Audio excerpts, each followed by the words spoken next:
What we are going to be going over today is Pavlov's theory and its behavioral studies. It actually was discovered by accident, like many scientific discoveries. Believe it or not, a lot of things happen by accident. Pavlov actually, prior to getting into scientific study, was actually into religion, which you usually don't hear those two things together a lot in society, because most scientists believe in scientific method and they do not believe in religious beliefs. So that's sort of ironic that Pavlov started off as a religious figure and dealing in religion. But his study about behavior and how the study was performed on dogs, and what he noticed was whenever he came into the room with his dogs, the dogs would begin to salivate. And he contributed to it was whenever he came to the room, he was normally carrying food for the dogs to eat. Well, over time, he noticed that it didn't matter if he had the food or not to feed the dogs. They would start salivating just because he was coming into the room. Didn't matter if he had food or not. And it made him start thinking, do we have something here? So he wanted to try some outside sources and different methods to see if this was a valid point. What he started doing is he used a bell. He took the bell and he would ring it and then present the food. And over time, the dogs associated the ringing of the bell with getting food. Then he started removing the food. He would just ring the bell. And when he rang the bell, the dogs would already be salivating, expecting they were going to get the food. And this actually is a common thing that many teachers actually use till this day in classrooms. We may even use it, as I do sometimes, with my own children. And it's basically the fixed mindset is, if I do something, I'm going to get something. Or if I hear something, I know what to expect. And if you do it conditionally, your brain actually begins to think that if I hear this noise, this is coming. It's going to occur. One of the prime examples I can think of personally is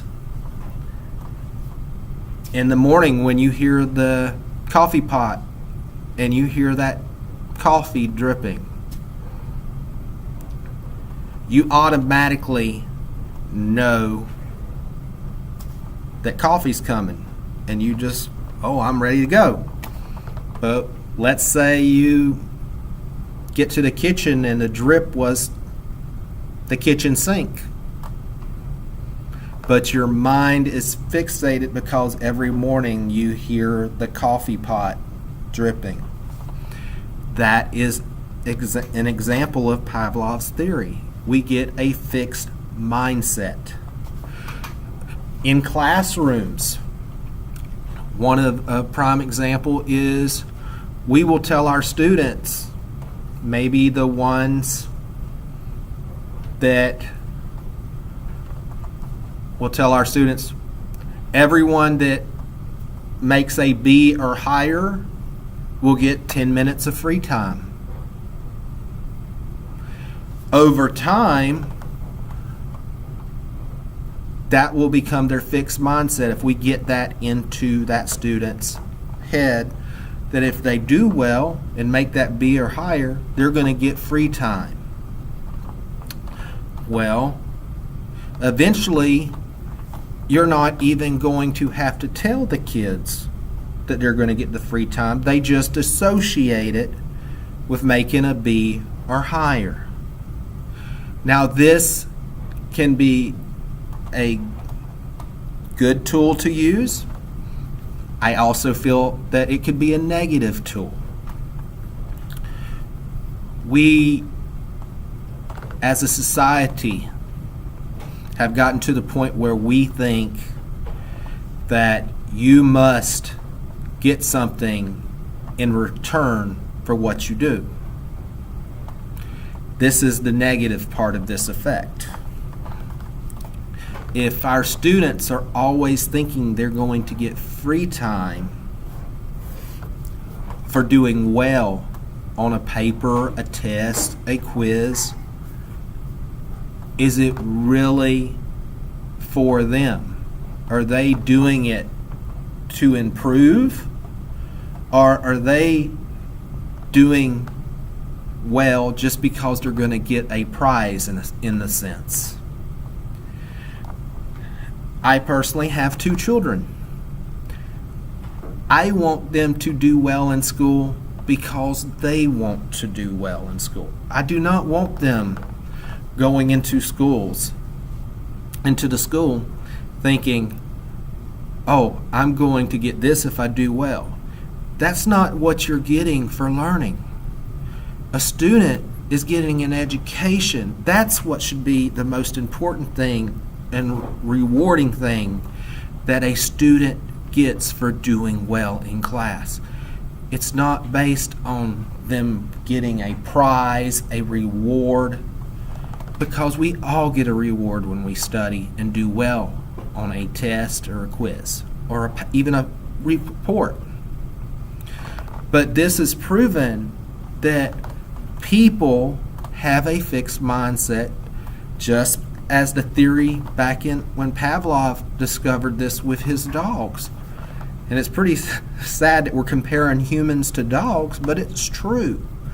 We do get fixed in our ways. And over time, it becomes a struggle for all of us. We need to start, I believe, looking at the benefits of doing things, not what we're going to get out of doing it. Because if we do things well and we look at the benefits, they're always going to outweigh any of the negatives that underlie what we're trying to learn and teach. Students are always going to want something. It's actually in all of our mentalities. We want something for doing something. That comes like when we adults, they go to work every day. We expect a paycheck. Students, they go to school. They're told to do all this work. But sometimes that little grade they get, that's just a letter to them. They don't understand what's coming long term, way down the road. Because children have a tendency to think of things short term, like, I want it now. Just like, Veruca Salt and Willy Wonka. I want it now. And that was back in the 70s, and it's still true today. I want it now.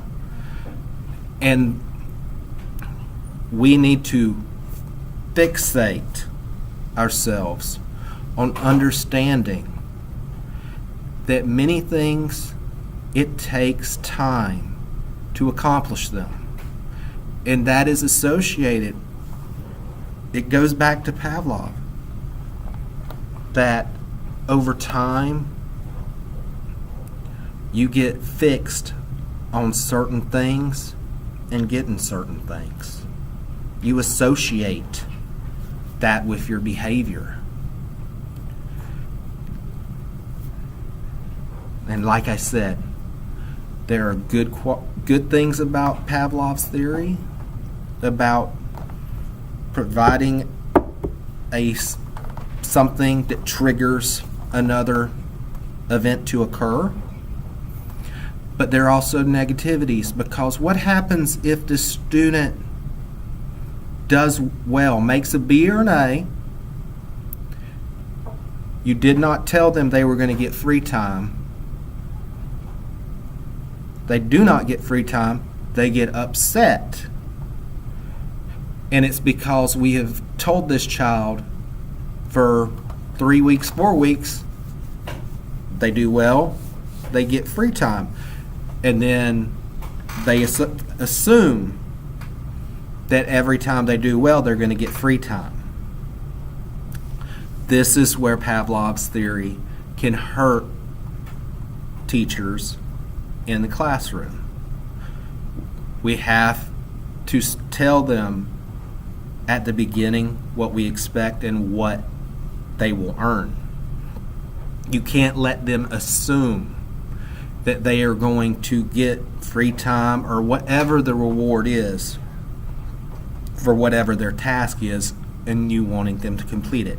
You have to tell these children what you expect and what you want them to do and what they will get in return.